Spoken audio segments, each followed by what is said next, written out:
World-class faculty, cutting-edge labs, and immersive learning. A vibrant campus life beyond the classroom. SGT University, nurturing future leaders. प्रधानमंत्री फसल बीमा योजना के तहत premium जमा करने की अवधि को बढ़ा दिया गया है। गैर ऋण कृषक 14 और ऋण कृषक 30 अगस्त तक अपनी अधिसूचित फसलों का बीमा कराकर योजना का लाभ ले सकते हैं। खरीफ में बीमा योजना से धान और मक्का की फसलों को अधिसूचित किया गया है।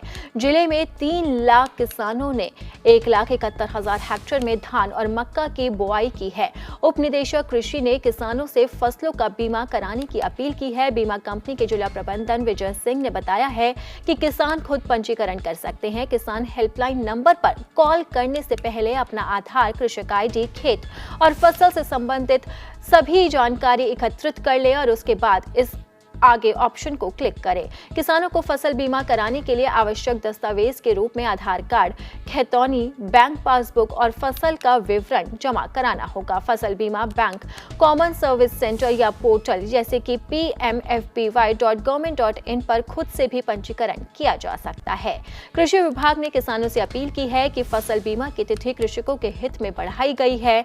बीमा कराते समय वास्तविक फसल और भूमि का उल्लेख अवश्य कर दे, जिससे क्षति के उपरांत बीमा कंपनी और कर्मचारी को सर्वे के समय कोई विपरीत परिस्थिति उत्पन्न न हो। किसान फसल क्षति की सूचना 72 घंटे के अंदर नजदीकी फसल बीमा सेंटर, कृषि विभाग और फसल बीमा हेल्पलाइन नंबर यानी कि 1447 के माध्यम से अवश्य करें, जिससे फसल बीमा का लाभ समय से प्राप्त हो सके। किसानों की आय का मुख्य साधन उनकी फसलें होती है, लेकिन असम में प्रतिकूल मौसमी की वजह से उनकी फसलें खराब हो जाती है या फिर तूफान और ओलावृष्टि की वजह से उन्हें काफी दिक्कतों का सामना करना पड़ता है और अगर उनकी फसल बर्बाद हो जाती है तो वो फसल बीमा योजना के तहत लाभ ले सकते हैं।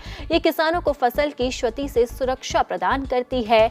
इसका प्रमुख उद्देश्य किसानों की आय को स्थिर बनाए रखना है।